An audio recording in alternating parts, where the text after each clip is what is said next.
short-term solution. Unfortunately, the U.S. government has been doing this for decades. This is what I'm telling you. And now our national debt spiral has reached a terminal stage. Okay, listen to this. Give me a second. Right here. I'm glad it says that.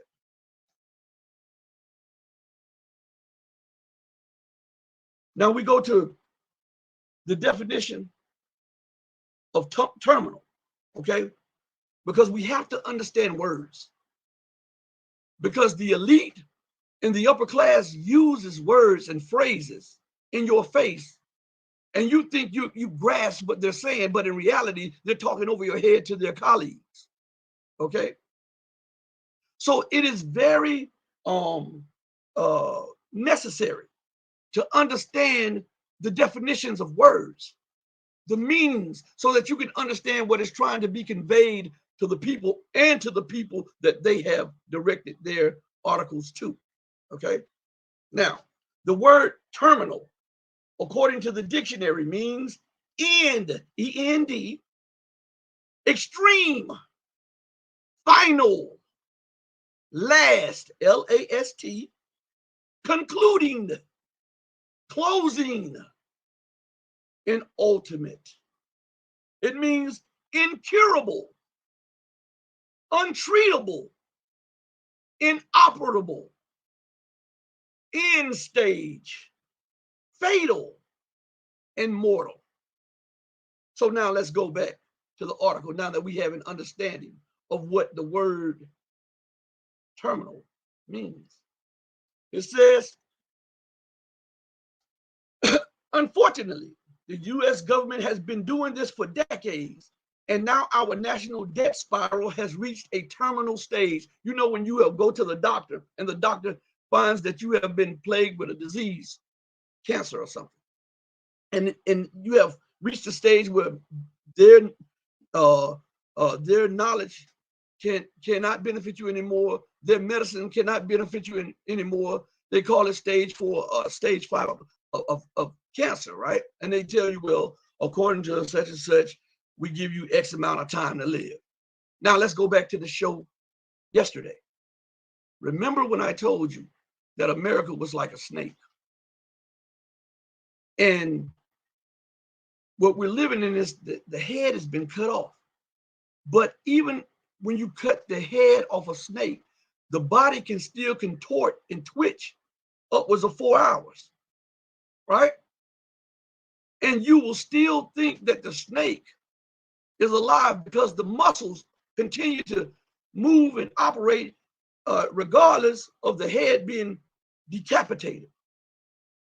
This is the American financial, political, and justice system. Without finance, what the song, without finance, there's no romance, right? Without finance, you can't continue your escapades, your wars abroad. Without finance, you can't fund your injustice system. Without finance, you cannot fund your educational system. And look at the state of disrepair that the American educational system is in. Just a few days ago, the governor in Florida banned Black history classes in high school. He did. The governor of Florida. Go Google it. No lie. So, what I'm saying to you is this: even as the system continues to melt down and show signs of disrepair, you see these corrupt leaders lashing out, right? Doing irrational things.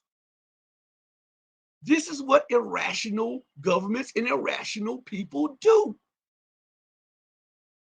When all hope is lost for the rebound, what do? They lash out.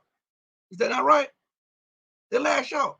They take you to war, whether it's a turf war, whether it's an educational war, whether it's a propaganda war, a cultural war, or pushing a racial war.